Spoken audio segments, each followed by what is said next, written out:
Hey all you guys, I hope everybody's having a great day.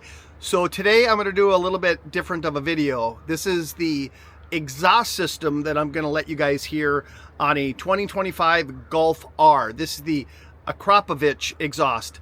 And I think I'm saying it right. I just looked at a video with a representative from the company showing how to pronounce the name, and I think a lot of people have been saying it wrong, myself included, for a long time.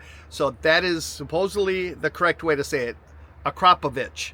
So anyway, I love their exhaust. I used to use it on my Ducati, and I love the sound of it on my Ducati. So I was really excited to hear that the 2025 Euro package was going to come stock with that on the Golf R.